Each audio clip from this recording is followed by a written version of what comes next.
안녕하세요. 반갑습니다. 네, 메이크 리더의 이쌤입니다. 네, 여러분.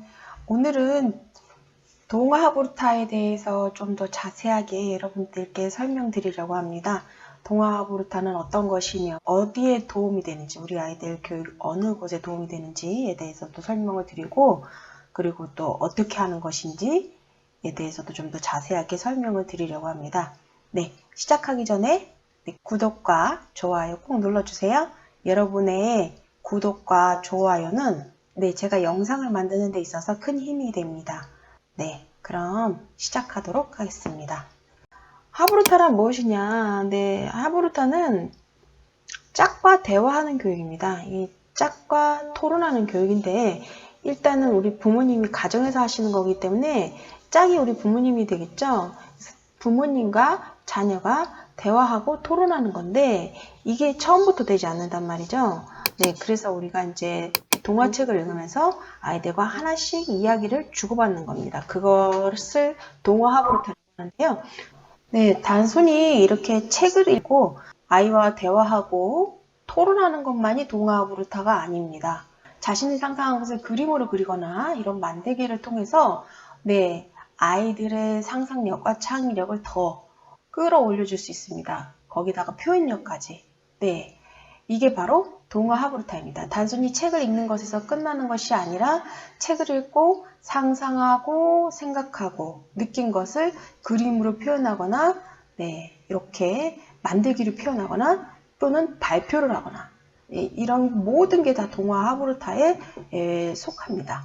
제가 동화 하부르타를 가장 많이 추천해 드리는데요. 그 이유가 우리 부모님들이 어렸을 때부터 그런 교육, 그러니까 토론하는 그런 교육을 받은 적이 없기 때문에 이게 굉장히 어렵습니다. 자녀와 하기가. 그런데 가장 쉽게 할 수 있는 게 바로 이 동화책이에요. 동화책.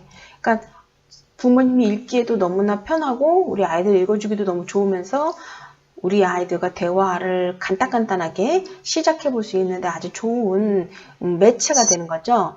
이렇게 이제 두꺼운 책을 가지고 우리 아이들과 얘기하기에는 좀 무리가 있습니다. 왜냐하면 우리 부모님들이 독서 토론 같은 거 해본 적도 없으시고 거기다가 우리 자녀와 대화도 서투르시기 때문에 어줍지 않게 이렇게 어려운 책을 가지고 하시면 아이들이 부모님이랑 대화하는 게 너무나도 재미없을 수도 있고 하부르타라는 것에 대해 관심을 기울이지 않을 수도 있습니다. 그래서 그렇게 하는 것보다는 이렇게 재밌게 아이들이 재밌고 부담 없이 읽을 수 있는 그런 동화책을 가지고 부모님이 자녀와 대화를 한 발 한 발 나가는 겁니다.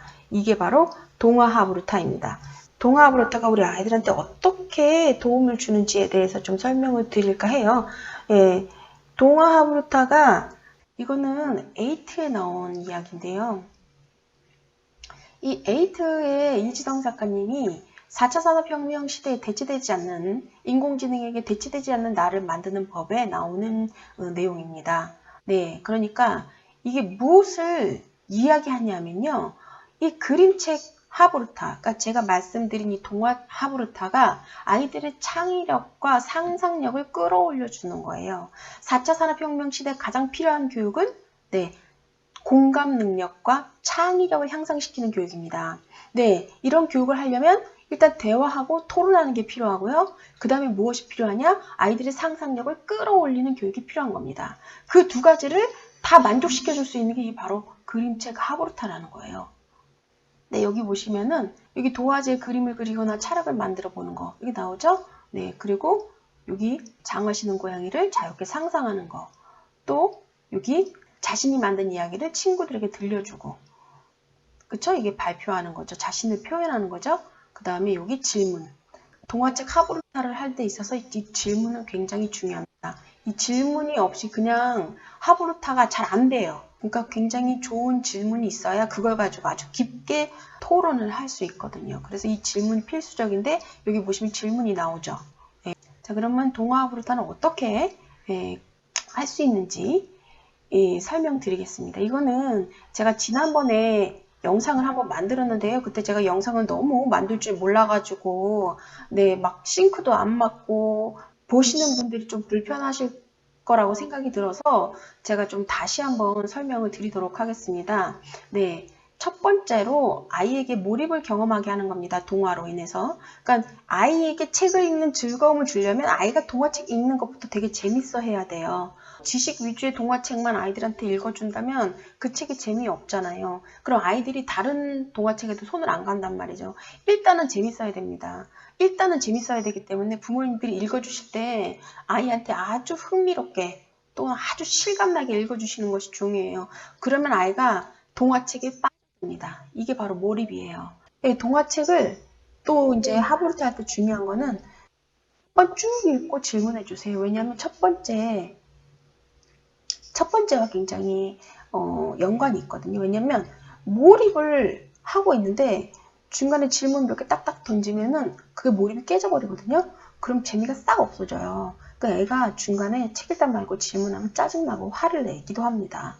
예. 그래서 웬만하면 아이가 충분히 그 동화책 속에 들어가서 그 동화책의 재미를 충분히 느끼게 해준 다음에 그 다음에 질문을 한두 개씩 하는 거예요.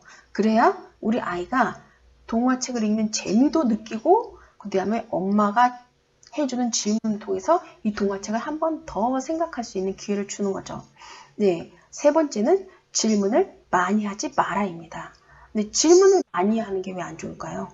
하부르트는 질문을 많이 해야 되는 교육이고 질문이 굉장히 중요한 교육이라고 가르칩니다. 그런데 왜 질문을 너무 많이 하면 안 될까요? 네, 바로 우리 아이들이 질문에 익숙하지 않기 때문입니다.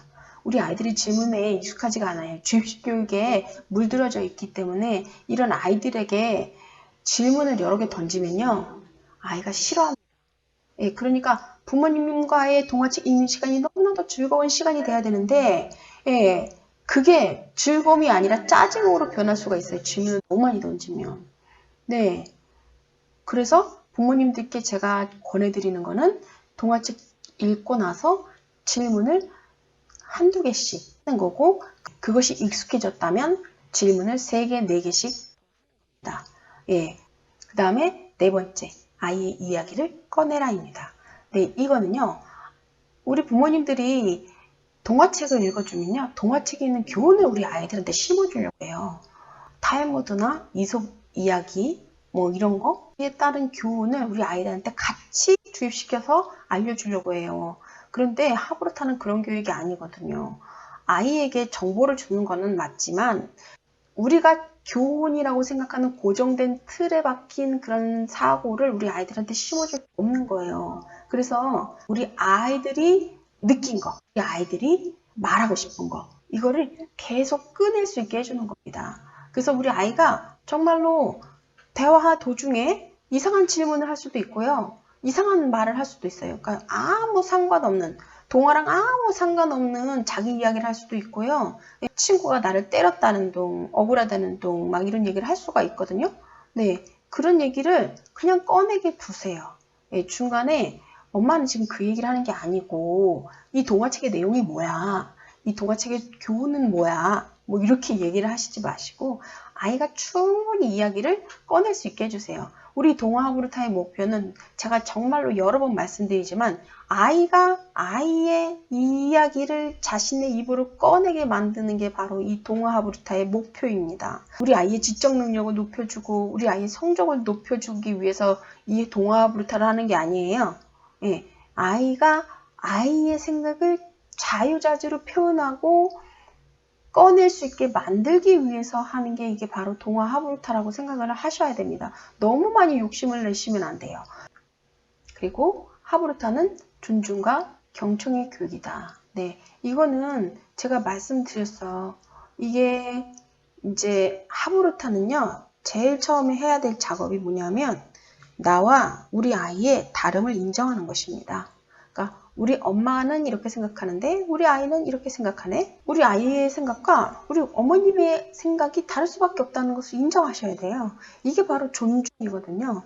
그리고 우리 아이가 꺼내는 이야기를 잘 들어주시는 것이 경청입니다.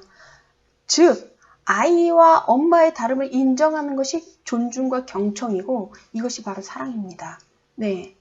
부모님들 아이를 사랑하시는 것이 여러분이 좋은 옷을 사주고 좋은 음식을 먹여주고 이런 것도 있겠지만 그것보다도 더 중요한 거는 아이와 엄마의 다름을 인정하고 아이의 이야기를 존중해주고 경청해주는 거. 이것이 바로 사랑이라는 겁니다.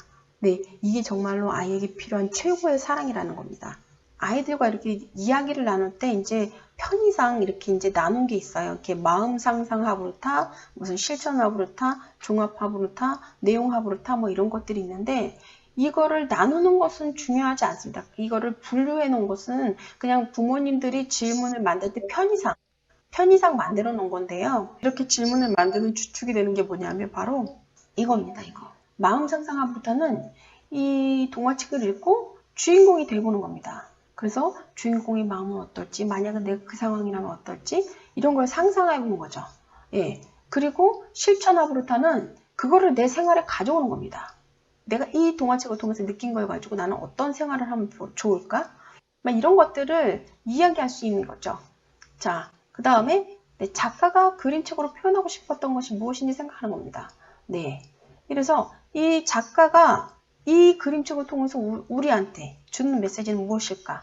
이런 것들을 생각해 보는 거죠. 이러면 1단계, 2단계에서 끝난 것이 아니라 좀 더 이 동화책을 종합적으로 생각해 볼 수 있고, 예, 그리고 더 깊은 의미가 무엇이 있을까? 예, 이런 걸 생각해 볼 수가 있죠. 그리고 우리가 상상하고 만든 이야기, 여기서 만든 이야기들을 그리고 만들어 보는 겁니다. 그리고 친구에게 발표해 보는 거예요. 그리고 또 제 동화책의 아주 특별한 점은 이 그림 속에도 이 의미가 있습니다. 이 작가가 그림을 그릴 때 그냥 그리는 게 아니라 이 그림 속에 하나하나 그 요소 하나를 잘 살펴보면 작가가 왜 이렇게 그림을 그렸는지, 그리고 그림 속에 다양한 연결고리가 있습니다. 재미있는 사건도 있고 다양한 연결고리가 있어요. 이거를 찾아서 아이들과 대화를 나누는 거죠. 그 재미도 굉장히 쏠쏠합니다. 이게 바로 동화 하브루타의 정말로 큰 장점이라고 볼 수가 있어요. 그래서 우리 부모님들께서 질문을 만드실 때, 동화 하브루타의 질문을 만들고 대화하실 때 주인공의 마음이 되어서 그 마음이 되어서 상상을 해보고 작가가 표현하고 싶었던 것은 무엇인지 생각해보고 이걸 다 종합적으로 가져와서 나는 내 삶을 어떻게 변화시키고 어떤 삶을 살고 싶은지를 아이들과 이야기해보는 거죠. 그걸 그리고 만들고 표현하는 겁니다. 예, 이게 바로 동화 하브루타예요. 그래서 동화책을 읽을 때 너무 어렵게 생각하지 마시고 이렇게 간단하게 한 6가지 정도를 기억하셨다가 아이들과 대화하실 때 적용해 보시면 좋을 것 같습니다. 네, 오늘은 여기까지 하겠습니다. 여러분 도움이 많이 되셨다면 구독과 좋아요 꼭 눌러주세요. 네, 저는 다음 시간에 더 좋은 영상으로 찾아뵙겠습니다. 감사합니다.